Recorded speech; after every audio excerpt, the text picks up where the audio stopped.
Kaixo eta ongi etorriak gaurko saiora.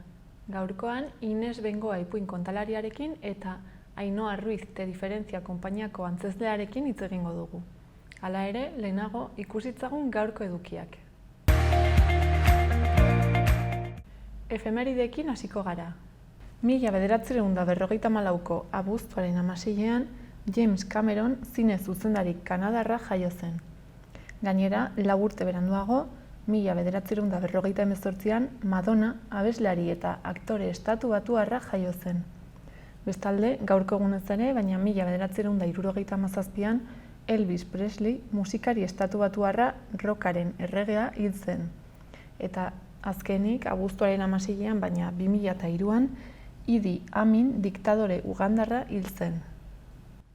Pasa gaitezen orain, aste hontako agenda errepasatzera. Gaur, 8etan The Corleones Band taldearen kontzertua egonen da Ezpeleta jauregian. Asteazkenean, 6etan hasita, The Mode Quartetek porruta eta ikuskizuna eskainiko du Ezpeleta jauregian ere.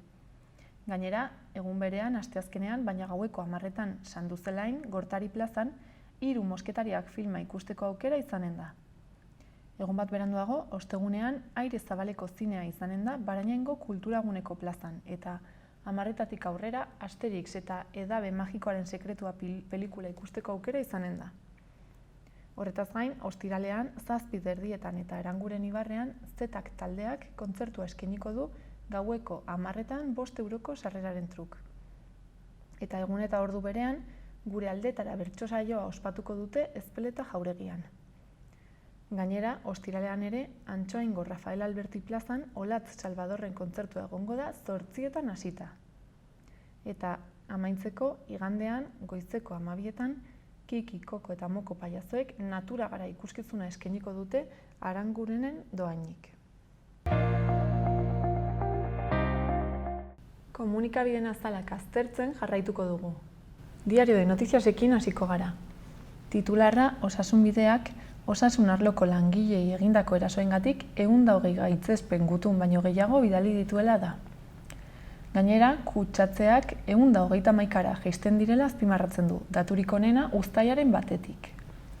Argazkiaren bidez, antzerkiaren barrura eramaten gaitu gaurko Notiziasek. Bestalde, barne sailak ez duela galen paperak desklasifikatzeko asmorik jasotzen du azalean. Baita Talibanek Afganistango errekonkistaren amaiera prestatzen dutela ere. Horretaz gain, Josep Rull Generalitateko konseiller ohiari eskintzen dio tartea.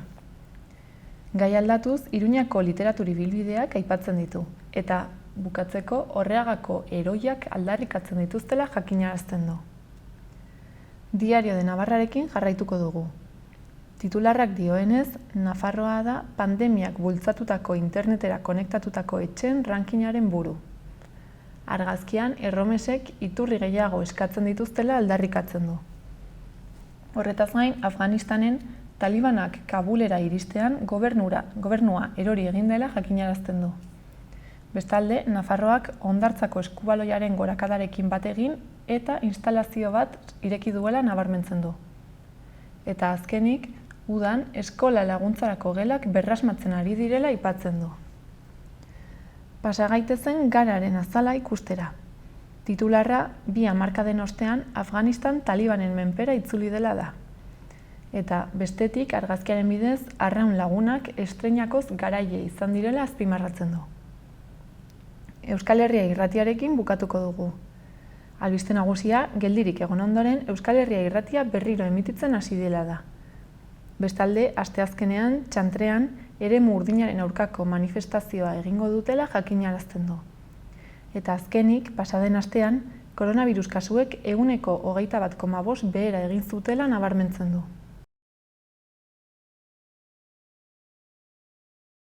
Ikusitzagun orain, gaurko eta biharko eguraldien iragarpenak. Gaur, eguraldiak ildo beretik jarraituko du. Ipar isurialdean zerua oso hodeitsu edo estalita egongo da, eta noizbehinka euri txikia egingo du. Arratsaldean euria egiteko probabilitatea txikiagoa izango da, eta hodeiak gutxitu egingo dira. Hegoaldean ostarteak izango ditugu. Arratsaldean eguzkitsu egongo da, baina ipar haizea indartsu ibiliko da. Temperatura maksimoak jaitsi egingo dira. Hegoaldean jaitsiera nabarmena izango da, baina Kantauri isurialdean ia ez da nabarituko. Eta bihar, asteartean, egunaren lehen partean zerua hodeitsu egongo da, bereziki ipar isurialdean, eta euri txikia egingo du. Eguerdi parterako ostarteak nagusituko dira hegoaldean, eta arratsaldean ipar isurialdean ere ostarte batzuk irekiko dira. Gauean berriro ugarituko dira hodeiak. Ipar mendebaldeko haizea ibiliko da bolada gogor batzuekin arratsaldean Ebro bailaran. Tenperaturan aldaketa handirik ez. Maximoak 20 gradu ingurukoak izango dira ipar isurialdean eta 25 gradu ingurukoak hegoaldean.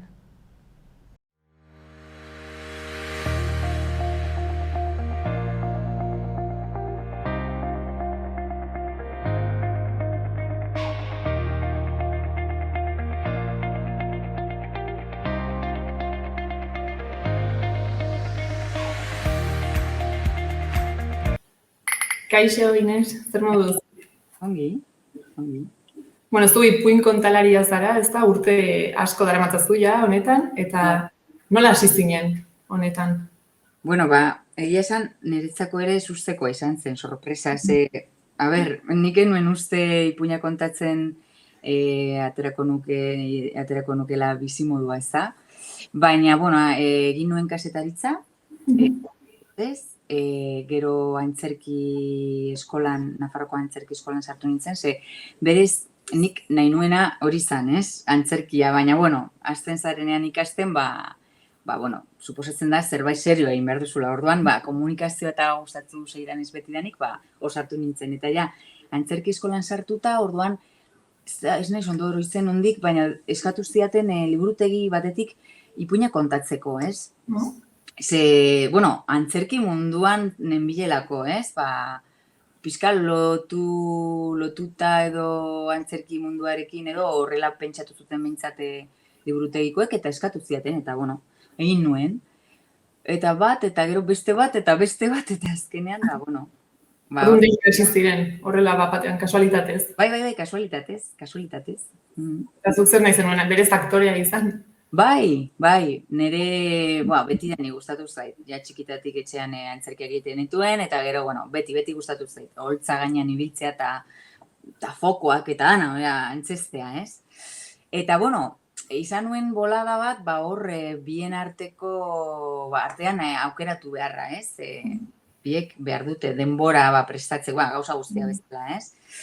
Eta azkenean, ipuinekin ze egia esan, ikusi nuen, bazegoela lan egiteko aukera eta eskaera eta antzerki mundua oso zaila da. Egia esan behar bada, zaila da. Orduan, honetan, benetan pozik nabil, bai.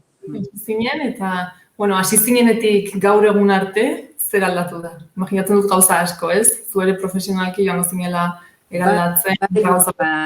Ipuin mundua ikusteko ikuspuntua nire aldetik, ze hasi nintzenez antzerki mundutik gehien bat, lotzen nuen gehiago antzespen lan batekin, ez da? Baina gero eta gehiago konturatu naiz, historioa kontatzea dela oso zuzena entzuten ari denarekin, ez? Orduan, egia esan ez da gauza hondirik behar, historioa behar da.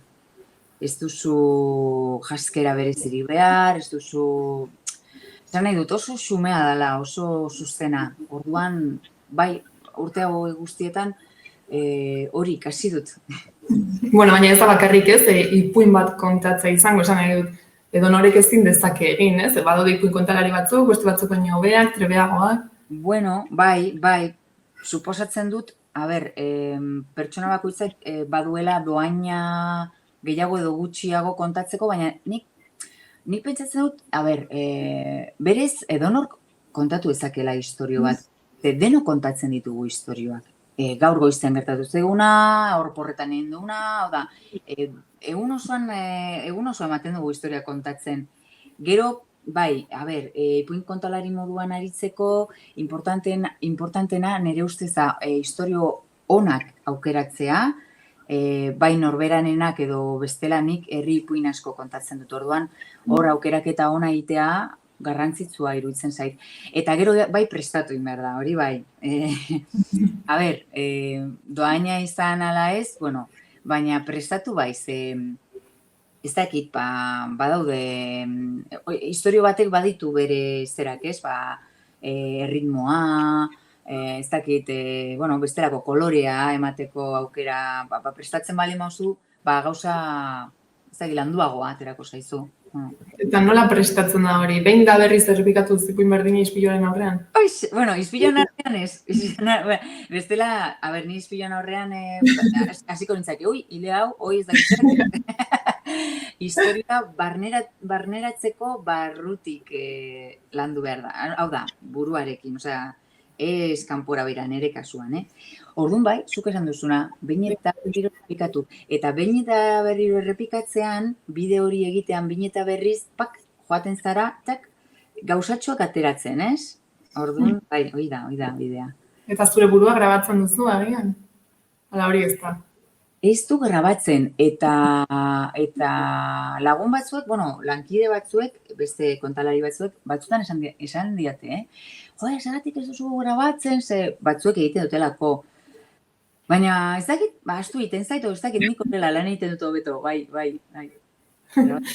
Denain gero, naiz eta zuk ez, asko landu ipuin bat edo kontaketa bat, ikusleen arabera ere desberdina izango da. Bai, erabat. Badire historio batzuk publiko guztientzako egokiak, baina, segun nor daukazun aurrean, erabatera o bestera kontatzen duzu, ez? Badaukat beldurrezko historio bat, eta nik normalean 8-9 urtetik gorako entzat kontatzen du. Baina behin tokatu zitzaidan, publiko oso anitza zegoela eta bazirela txikiagoak ere bai, eta pentsatu kontatuko dut. Eta kontatu nuen eta funtzionatu zuen oso ongi, moldatzen zara dauden adinetara. Orduan, ez zuten gaizki pasa txikiek. Zan nahi dute, posiblea dela, bai, historioak adin guztietarako, baina moldatuta, bai. Orduan batzuetan improvisazioa ere sartzen da momentuko. Beti, osea, kontalaria, horrek ere badu aberastasuna kontalariaren, adibidez, aktore munduan ibiltzen nintzenean, ez duzu inbeste improvisatzen. Kontua da, badakazula testu bat ikasten duzu eta egiten duzu, ez? Baina kontalaria zu bakarrik zaude, ez dituzu kideak, ez duzu zuzendari bat hor gainean esate dizuna nola egin, ez zuten egiten zu. Orduan, publika horrean daukasunarekin jolastu behar duzu, orduan, arrakasta edo, esan nahi dute, gauza ondo ateratzeko, moldatu inbertzara, beraz, improvisazioa, izinbestekoa. Hoi da. Eta, zuk ez, ipuin edo saio desberdinak eskaintzen dituzu, eta nola aukeratzen dituzu edo zuk egiten dituzu, aipatu duzu gero ez, ipuin klasiko batzuk edo herrikoi batzuk ere hartzen dituzula. Bai, ipuine herrikoia da gehien gustatzen zaidana, baina, gero ere, zenbait idazlerenak ere aukeratu izan ditut, ez? Adibidez, Roald Dahl, Anais Nin, Kim Monzó, bai da, batez ere helduentzako, helduentzako kontalariak, idazleak, haiek kontatzen dituzte, ez? Aukeratu eta aprobetxatu izan ditut edo kontatzeko, bai, denetarik pixkat. Orduan zuk ez dituzu, historia propioak sortzen? Ez, berez ez, oin badaukat bat, nerabei zuzenduta, jende gaztei zuzenduta, saio osoa da, nik sortutako historioa, bai. Ze nerabei kontatu behar izanien momentuan, konturatu nintzen, gazteak oso, publiko bakoitza berezia da, ez? Eta bere behar propioak ditu. Orduan, gaztei zuzentzeko esaten nuen, zerbait bereintzako prestatu behar dut. Eta orduan, topatzen dituen historio guztietan, nuen topatzen nik benetan berei kontatu nahi izan nahi nuen historioa. Beraz, eta nerea dudan historio bakarra, baina, auskalo, igual aurrerago gehiago. Askotan ez pentsatzen dugu, ipuin kontalariak aurrentzat direla, baina helduentzako eta gaztentzako ere badaude, ez? Bai. Gainera, berez, historioak beti familian edo komunitatean kontatu dira, ez? Eta eta lehengo garaietan kontatzen ziren helduen artean istorioak. Haurrak aurrean egoten ziren, baina bere helduen arteko istorioak ziren. Gero ja, bueno, adibidez, Grimm anaien istorioak, herri istorioak, haiek izan ziren lehendabizitako bat, herri ipuinak biltzen eta liburu batean jartzen eta jasotzen zituzten istorioak berez ez ziren aurrei zuzenduko istorioak, ziren helduen, batxean, o lanean, etxeko lanak edo landako lanak egiten ziren bitartean, kontatzen zizkioten, elkarri kontatzen zizkioten istorioak, ez? Baina, denboraren poderioz, joan dira aurrei zuzentzen eta, baina bai, egia esan ez dakit, ondo galdera zinten, baina... Orduan zailagoa da, agian, ez? Publiko heldu bat batzea. Gaur egun bai. Gaur egun ez dago ohiturarik, jendeak pentsatzen du zuk esan duzuna, ez? Aurrentzako istorioak. Baina nik, zenbat urte daramat, helduei kontatzen 10 urte. Aurrekin gehiago, aurrekin 19 urte, bai. Baina helduekin 10 edo. Eta konturatu naiz, behintzat Nafarroan, ez dagoela ohiturarik helduen artean ipuinak entzuteko. Eta kontatu izan dudan lekuetan, askontzat izan da entzuten zuten lehendabiziko aldia, ipuinak heldu bezala. Eta oso polita eta penagarria alde beran, ez esatezu Jose pena, ez dakagula ohitura entzuteko, baina entzun dutenen artean, ostras, esperientzia ikaragarri polita da ipuinak entzutea. Agian berreskuratuko dugu ohitura hori. A ber... Horretan zabiltzate, ez? Bai, eta ni, beti kontatzen ditudanean ipuinak, gero bukatzean beti esaten diet helduei, kontatu historiak. Osea, ez galdu hau. Ze, benetan, polita da ez entzutea bakarrik, konpartitzea. Historia dira konpartitzeko. Eta zer jasotzen dugu, ez? Edo hartu eman horretan, ez? Zer da eman eta jasotzen dena? Galdera ona. Uste dut norberak bakoitzak... Zerbait desberdina. Bai, zerbait desberdina, baina funtzean dagoena da konpartitzean komunidadea egiten dugula. Hori garrantzitsua da. Gaurko gizartean dana pantailak bitugu, gaude, hurbiltzeko balio izan zaigu, ez? Kasu honetan. Dari gara elkarrizketa bat izaten pantaila baten bitartez, ez? Baina orokorrean da isolamendua, ez? Gehiago, bakoitza bere pantailaren aurrean, eta garai hauetan ikuste inoiz baino garrantzitsua dela olako elkarguneak sortzea, ez? Historia kontatzeko, historia kontatzeko. Agian pandemiak agerian utzi du, ze beharrezkoak diren alako gauzak. Sumatu dugu orain itzultzerakoan, ez? Jendea gogotsu gola. Bai. Agerian utzi du ere, teknologia zein beharrezkoa zaigun, ze bestera teknologiari gabe ere, egongo ginen askoz ere isolatuagoak, ez? Baina beste aldetik, ni konturatu naiz, historia kontatzeko jendea aurrean behar dudala. Ez pantaila, kasu honetan oso desberdina da, ze guk gaude zu alde batean eta ni bestean orduan begira gaude, baina baldin baituzu pantaila txiki pilo bat hor, eta ez duzula benetan inor ikusten, eta ez da berdina, ez. Eta pasaren larun bat honetan, ez, horri egon zara, ipuin kontaketarekin, eta zer moduz joan zen saioa? Bai, ongi, gertatu izan zena, bero ikaragarria egin zula, eta jende gutxi etorri zela, baina... Bai. Bero hau hundia egiten badu jende gutxi eta euria egiten badu ere jende gutxi, baina, gustora, oso gustora, ze, lekua pasada bada, oso polita eta oso gustora egiten. Gainera, hanez, urtero egiten dute ipuin kontalarien jaialdia edo, ez? Eta alakoak antolatzea, ezakit, zer iruditzen zaizu? Primeran, Nafarroan ez zegoen olakorik eta beste lekuetan bada, ez? Adibidez Guadalajaran ez dakit 26 urte daramate edo ipuin kontalarien, bueno, maratoia da berez, ez? Baina, bueno, kontalari asko joaten da urtero, eta olako elkarguneak sortzea, bueno, ikaragarria iruditzen zait oso zona. Baita ez duen artean, ez? Gehiago agian harremanetan egoteko, ala berdin zaudete. Bai, bueno, adibidez, bueno, Nafarroko honetan, ez zait tokatu besteekin elkartzea, ze gitaraua egiten da astebururo, bueno, aurten da astebururo, astelen, osea, barkatu, larun bat eta igandetan, eta egun bakoitzean kontalari badago, beraz, ez zara besteekin elkartzen.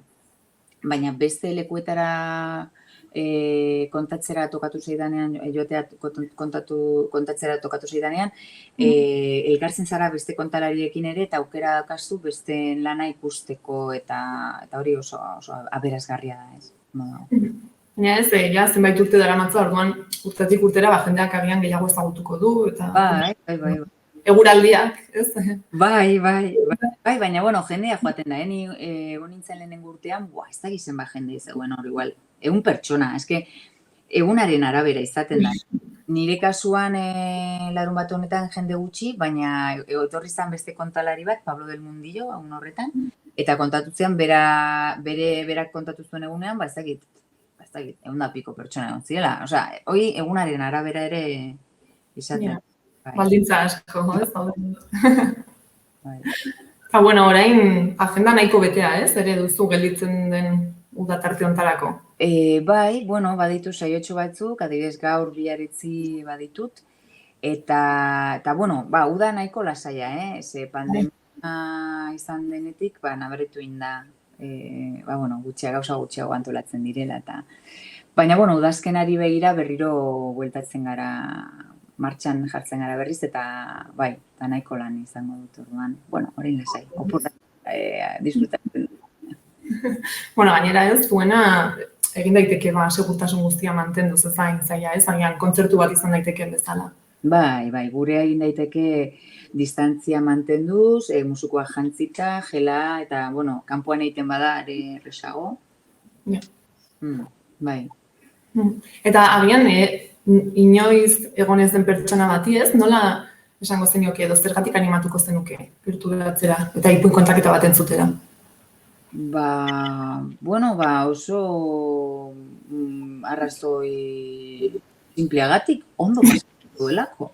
Eta gainera oso ekitaldi xumean esan nahi dut, ez da, benetan nik uste harrituko dela. Ze niri gertatu izan zait aurrekin, eta helduekin ere bai, baina aurrekin gehiago zehaiek gehiago aderazten dute. Aurrean zaudela, historio bat kontatzen. Ez akazu ezer, ez eszenatokirik, ez argirik, ez musikaik, ez ezer, zu bakarrik.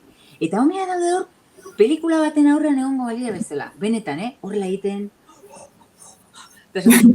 Bakar bat, ahotsarekin, animatzen ditut, jende horiek entzun inoiz ez dutenak, etortzea ipuin saio batera noizbait eta entzuteko. Seguro harrituko direla, ez? Bai. Aurre iritzi asko daude agian edo... Bai, bueno, batez ere hori aurrentzako direla historioak, ez? Baina ez, nik animatzen ditut etortzen. Eta, bueno, zure berri ez, edo zure saioen berri jakiteko, zure web duzu ez, eta informazio gutzen duzu? Bai, web orria daukat, inesbengoa.com, eta hor agenda, eta, bueno, egiten dudan guztia, bideo batzuk ere zintzilikatu ditut, pixkat, agenda ikusteko, ni... Nola doan edo.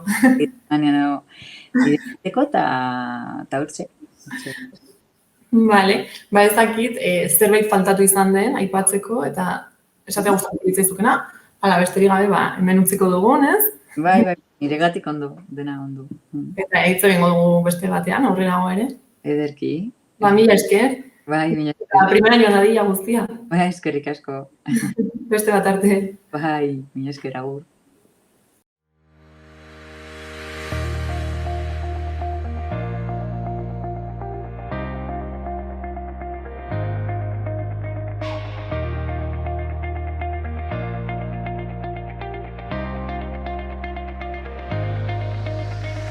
Udalerrietako albisteekin jarraituko dugu.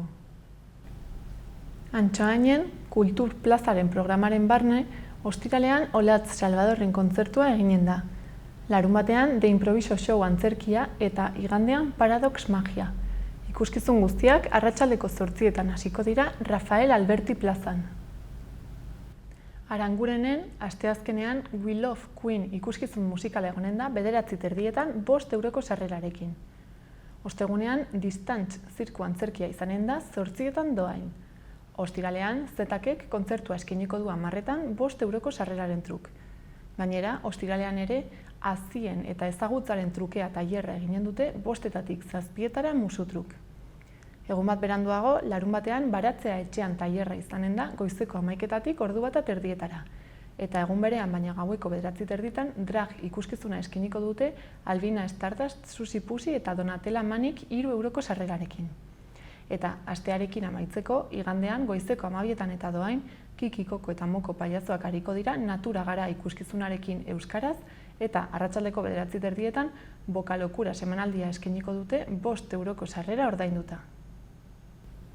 Barainaingo udalak herriko merkataritza babestearen aldeko apustuari eusten dio, eta bizi dugun egoera zailaz jabetuta, deskontu bonuak, barabonoak zirkulazioan jarri ditu, udalerriko ekonomia suspertzen saiatzeko, guztion artean lagunduz tokiko negozioak eta herritarrak. 75.000 € erabili dira 250.000 euroko kontsumoan gauzatuko diren bonoetan. Modu horretan, 20 euroko bonuak eskura daitezke 14 € ordainduta. Baldintza guztiak irakurri eta erosketa egiteko udalak weborri bat sortu du, bonosbaranain.com. Bestalde, Maria Luisa Helio liburutegian giza eskubidei buruzko tailerra eginen dute 8-12 urte bitarteko neskamutikoentzat abuztuaren 19an 10etatik 12etara, bakegintza eta bizikidetzarako zuzendaritza nagusiarekin lankidetzan. Izena emateko liburutegiaren bitartez egin beharko da. Eta horretaz gain, ostegunean Aire Zabaleko zinea izanen da Barainaingo Kulturaguneko plazan gaueko 10etan. Asterix eta Edabe Magikoaren sekretua pelikula eskainiko dute euskaraz. Eta Barainainekin bukatzeko, ostiralean 8etan piano errezitaldia eskainiko du Iran Begak Kulturaguneko plazan.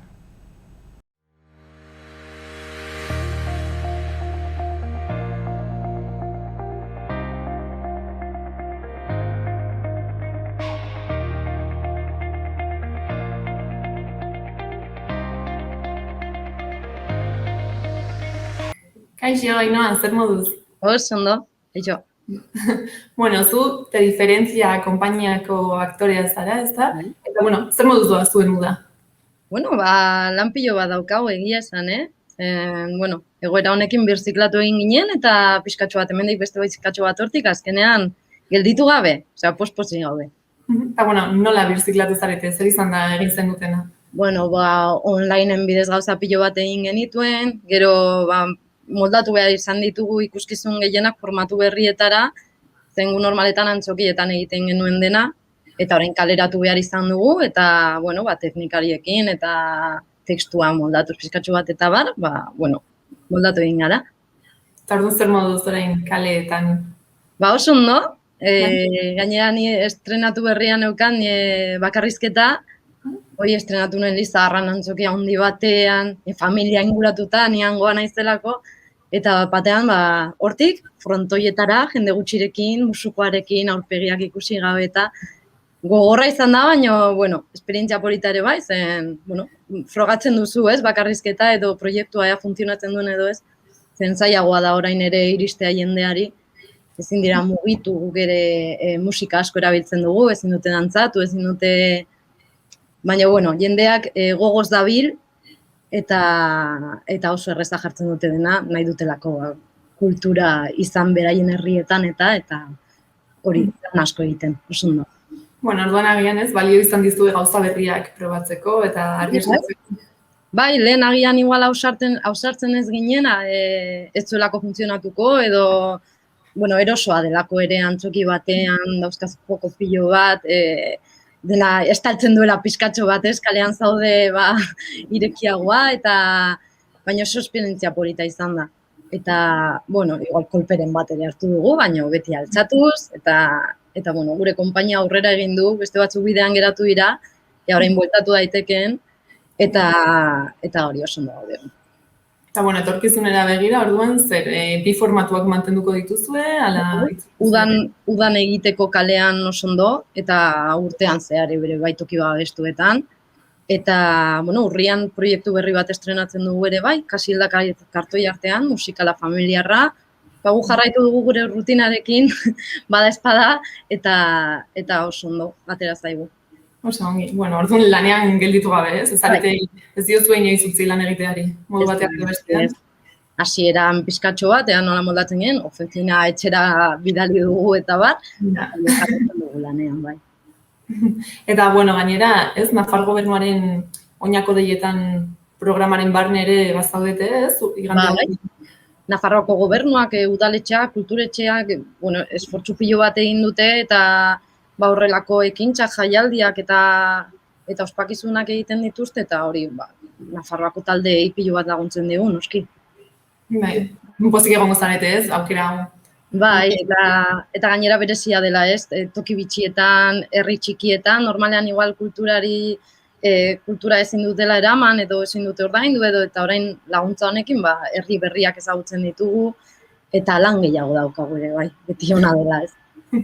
Orduan, igande honetako emanaldian, Abaskoitzen, berezia izango da? Bai, ni berez ez naiz inoiz egon herrian, eta utxiago kalean, eta toki polit horretan, eta berezia dela ere bai, zen egongo dira bi emanaldi, ezberdin, publikoa da horrela dago, amaitzen denean beste aldera doa, ez dakit gauza politak eta bereziak eta berriak ere beti onak dira, ez. Bai, baina agian ez, pixkat espektante ere, ez dakizuelako zerekin aurkituko zaretenan. Bai, bueno, gure egia esan emanaldi hau 35 minutuko iraupena dauka, oso divertigarria da, orain arte beti primeran funtzionatu du. Bueno, testua umore asko dauka, oso biztia da, oso azkarra, eta orduan publikoak oso gustora dago. Beldurra ez daukagu gure emanaldiarekin. Formatua kalean dela eta, bueno, baina esperientzia daukagu da honekin, eta arazori gabe. Bueno, eta berez, obra hau ez komedia bat da, eta zer, bueno, ezakit nola deskribatuko zenuke, ez? Zertan datzan edo zer den? Begira, 4 emakume dira, literatur klasikoaren 4 emakume, Ofelia, Doña Inés, Celestina eta Medea, eta haien arteko telefono deigurutzak eta zorabiagarri bat dago, oso divertigarria, esan dudan bezala.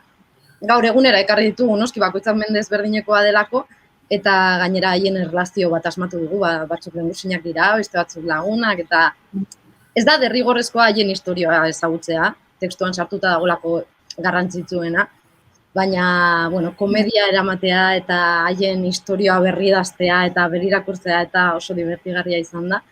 Idatzi, egin eta antzestu, oso polita da. Eta, bueno, zer da, publiko guztiarentzako dago prestatua, alagean gehiago helduentzako? Bueno, denek ikusi dezakete, helduentzako dago zuzenduta, baina ez dago arazorik aurrak edo baldin badaude arazorik gabe. Eta, bueno, guk beti egiten dugun bezala, bueno, gure pertsonaje femeninoak asko gustatzen zaizkigu, eta berdintasunaren alde egiten dugu ikuskizun guztietan, edo gehienetan gutxienez alduguna, eta adin guztientzako ere. Eta hau beste txenplu bat da.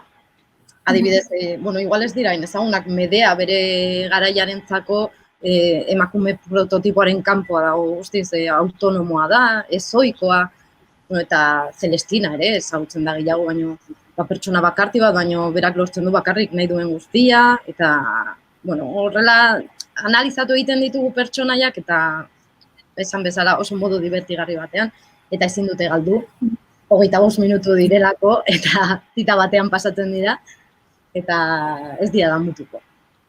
Bueno, eta esan duzu oso ongi funtzionatzen duela, ez? Eta obra hau eta gero, zein da sentsazioa, publikoa ez, divertitu da, eta gian ikasi du nortzuk diren pertsonai hauek, ala badago ere kritikaren bat, hausnarketaren bat. Ziur, bueltak ematen diela pertsonaien izaerari ez, edo gauzen, lehen egiten zena gaur egunera eraman da, arraro ikusten da, ez? Edo ezberdina da, baina, bueno, zuk ezaten duzuna, buelta ematen diozu buruari, eta geratzen zara hor pentsatuz, eta hala ere, esan ez zemotza izan da, eta ze gustora egon gara, beti esaten dute, oi, igual luzatu egin dezakezu pixka, baina hori da esentzia, ja luzatzea ja da zaborra sartzea, ez da beharrezkoa. Bueno, ez da oso ohikoa, ez? Obra hain motzak egitea, normalean luzeagoak izaten dira edo. Bai, denetarik dago, bueno, daude jaialdiak prestatuta bakarrik ikuskizun laburrak egiteko edo, badaukagu beste bat aurten estrenatutakoa Oliten adibidez egiten dut ere 20 minutu, 35 minutu inguruko ikuskizunak, bueno, badira jaialdiak sartzen direla bakarrik horrelako ikuskizunak, baina ez da ohikoa. Ja, eta bueno, ere aipatu duzula ez Olite, ze jaialdi askotan ibiltzen zarete. Hori imaginatzen dut ez erakusleiho bat dela, ez? Ba, jende gehiago. Bai, horregatik, eta gainera hori esfortzua egin dute aurten antolatzeko, zen guretzat ere, aurten Nafarroako gobernuak eraman gaitu Almagrora, hori guretzat eskaparate izugarria handia da, eta Nafarroako talde pilo bat eraman dituzte, eta horrelako, bueno, Asturiasen egon gara, Rinkonez Irreko Bekoz jaialdian, emanaldi honek, ikuskizun honekin, eta horrela mugituz ere jendeak ikusten zaitu, eta egia esan laguntzen du, ez? Gero, hau, zenbat balio du, ea nire herria eraman dezakean, laguntzen du horrelako jaialdiak eta ekintza prestatzen. Eta beharrezkoak dira, halako laguntzak. Claro, eta hau esan dugun bezala, ez? Jaialdi hau hurbiltzen du antzerkia normalean ezin duten herriei. Eta, bueno, hori gehien gustatzen zaidana da, ez? Naiz inoiz antzerkian egon eta ze polita etorri zaite honea eta uste duzu jendeldua ere bai, ez? Normalean igual ez duela beste aukera izan, orain ateatzen dute bera aurkitxoa etxetik, jartzen dira hor eta ikusten polita da, ez? Bai. Eta lehenago ere beharrezkoak ziren, ala uste duzu pandemiak bai eragin duela behar hau gehiago? Ez, nik uste dut beti beharrezkoak izan direla, Oso eskaparate ona dela guretzat, iristen zara jende pilo bat, eta orain gainera interneten bidez, igual in streaming edo egiten badute, oraindik jende gehiago oraino iristen zara, eta ez da pandemiaren gauza, nik uste dut aurretik ja garrantzitsuak zirela. Orduan espero duzu ez, mantentzea eta geroz eta gehiago egitea. Hastia jarri dute, eta orain ja onditzea urtero egiteko. Eta aipatu duzu ere, streaming bidezko kontu hori. Bai, hori bai, guretzat guztiz berria izan dela, eta egia esan, gu birziklatu gara baina udaletxeek izugarrizko lana egin dut ere bai, zen haien aretoetan edo teknologia guzti hori sartu behar izan dute, teknikari esperimentatuak edo ere bilatu, eta arraroa da inorentzako antzestea. Azkenean jende biloa dagoan, baina antzokia hutsa dago, eta hori bai arraroa izan dela oso. Baina, bueno, hori du. Iruditzen zaizu zentzua duela antzerki bat streaming bidez ikusteak, ala asko galtzen dela? Ni ustez galtzen da, baina beharrezkoa izan da. Lanean jarraitu ahal izateko gutxienez, ez? Egiten dute programatzaile pilo bat esate dute ez ni zuzenean ikusi behar dut, ezin dut bideoa ikusi zen ez du zer ikusirik eta arrazoia daukate, ez? Ikusi dezakezu zein den gaia, baina ez da iristen, berdin, ez? Ez da gauza bera. Hori antzerkiak duen gauza polita presentziala dela, ez? Bueno, behintzat ez lortu dugu horretara itzultzea. Bai, lortu dugu. Eta, bueno, igandean nabaskoitzen ez, baina horretaz gain, esan duzun bezala nahiko lan daukazue, eta ikusiko zaituztegu. Baite diferentziaren agendan sartu eta, bueno, ni ostiralean adibidez Lunbierren dago bakarrizketarekin, txapeldun bihotza bakarrizketarekin, Zaragozara goaz larun batean konfajesia loloko ikuskizunarekin, kontua da hori, ikuskizun pilo bat dauzkagu, formatu askotan, eta orduan bata edo bestea beti enkajatzen du non baiten. Orduan batzuetan, egunean funtzio bat, baina gehiago ere dituzu? Bai. Desdoblatu egiten gara, elenko bat baino gehiago daukagu normalean, gainera euskaraz eta gaztelaniaz, eta horrela furgoneta bat alde batera, eta bestea beste puntara, eta jazta. Eta nola daramazu hori, ez gelditzearen kontu hori, denbora guztia mugitzen? Gu oso pozik gaude. Osea, ezin gara kexatu. Basta zena, ja, lana izatea eta gainera kexatzea ez, nekatu gaitezke edo, esan genuen igual iristen gara hilak, baina iritsiko gara diruarekin eta jarraitu ahal izango dugu aurrera. Ja, eta burua batzuetan ez zaizuen hasten, hainbeste funtzio desberdin izan da? Bueno, igual gainera nola Maitek edo Adrianak edo normalean taldekide batek idazten ditu, espresioak eta konpartitzen dira ikuskizun batean eta bestean, eta sartzen duzu hori, eta jarraitu nahi duzu bestearekin esaten duzu, ez, bueltako nahi zonea. Baina, bueno, batzutan nahitan egiten dugu ere jolasteko, eta ondo pasatzen dugulako, eta ja, adibidez, konfakasia loloko ikuskizuna 220 emanaldi baino gehiago egin ditugu, orduan jolasteko aukera pilo bat daukagu hor. Eta gure artean ere, gauzatxoak egiten ditugu, besteari parrea sartzen zaion edo ikusteko. Eta, bueno, ondo pasatzen dugu eta hori ikusten da eta nabaritzen da ere kanpotik eta jendeak primeran pasatzen dugu. Hori da garrantzitsuena. Eta, bueno, zergatik animatuko zen nuke jendea antzerkia ikustera joatera? Bueno, esan duguna ez, hurbil egotea, gertu egoteak oso gauza berezia dauka. Sentitzen duzu pertsonak, hor aurrean daukasun pertsona sentitzen duena, eta zinean eta seriak eta ikusteko aukera gehiago daukagu, ez? Antzerkia ez da inerreza, orain oso errez jartzen ari digute gure txetik atera eta antzerkia aurkitzearekin, eta, bueno, inor ez badu ikusi antzerkia, hurbiltzea ikustea zen jendeak errepikatu nahi du gero. Orduan ez, jake eskura jartzen digute, behintzat aukera hori aprobetxatzea. Hori da, hori da. Herri txikietara ere hurbiltzen ari zaletela. Bai, hori. Bueno, ezakitez agian ja amaitzeko, zerbait faltatu izan den, esateko. 7 izango dela. Hori da. Eta berdin egongo direla. Romeon maskarilladu dago ordubeteko ikuskizunarekin, eta gero guk atzean goaz. Edo aurrean, ez nago zigur. Baina, bueno, 2 emanaldi dira, baina oso egin dute, esan bezala, lehen da bizi alde batean, eta aulkiari buelta eman, ez dugu aulkiz aldatzen, eta ikusi dezake. Primeran, bueno, orduan ez, animatu dadila, jendea. Hori da. Mila esker, Zuri. Gurekin hitz egiteagatik, eta primeran joan dadila guztia. Mila esker. Beste bat arte.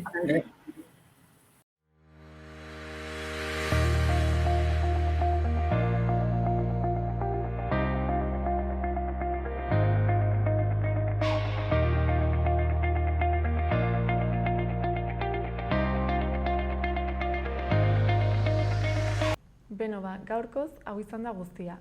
Mila esker hori egoteagatik eta bihar arte.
Gobierno de Navarra. Nafarroako gobernua.